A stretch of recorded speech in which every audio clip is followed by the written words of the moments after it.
Do you know those moments at birthdays and Christmas where you get a book voucher and you can go into a bookshop and you've got the joy of milling around and working out how many books you can buy for your money? I love those moments, and as I'm not going to have any for a while, I thought I would share one of my finds when I had one of those moments. So this is The Binding by Bridget Collins.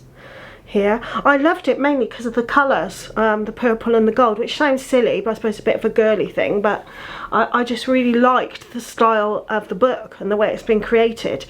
And also I read the blurb on the back, and it's about books. It's books about books and bookbinding, but not as you would imagine.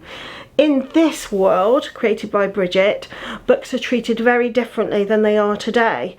They are actually seen as repositories of memories and bad things that happen to you in your life. And some people are very skilled at creating books, so what they can do is take those bad memories from you and bind them and hide them within a book, and then keep those books under lock and key. And as long as those memories and that book under lock and key is kept safe, you are protected from the bad things that have happened to you. And that's the basic premise of this story. There is a young man at the beginning called Emmett Farmer, and he's really ill, very weak, and he is a farmer, and we can't work out why such a young man is so ill. I mean, I was thinking maybe he's got chronic fatigue syndrome or something like that, the way it's described in the book. But gradually over time it becomes clear that Emmett is an actual binder. And if you try and bind memories from someone who is a binder, they can become very ill. It's a sickness, it's a fever. And over time Emmett realises that he is a binder, and that he has himself been bound. So at some time in his past, he has gone to a binder and had horrible memories taken away from him.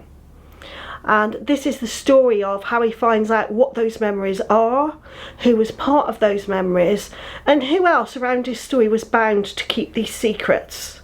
What the book tells us, though, is overall is that it's a really unhealthy way to live your life, to try and just expunge and take out the bad stuff. You think it'd make people happy, but it doesn't make people happy. What it does is it makes them empty. Their life makes no sense if you've taken a big chunk of it away, even if that stuff that's been taken away is bad stuff. They feel confused. So for instance, if you had something traumatic happen to you in your life, you were, I don't know, attacked by somebody, and you went to a binder to have those memories taken away from you, if anyone ever started speaking about being attacked or got near any kind of subject that was close to those memories, you'd start to feel very ill and sick and physically ill, and it would affect you, and you wouldn't be able to think straight, and you wouldn't know why. You'd suddenly have this like turn, if you like.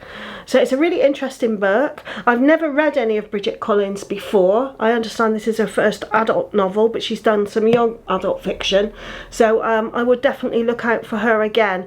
Really enjoyed the book. I did guess, but I'm not going to tell you because there won't be the fun in that. You know, just get the book and read it. Well, that's it for this one. We hope you found it useful, and please don't forget to subscribe and hit the little bell. Thank you.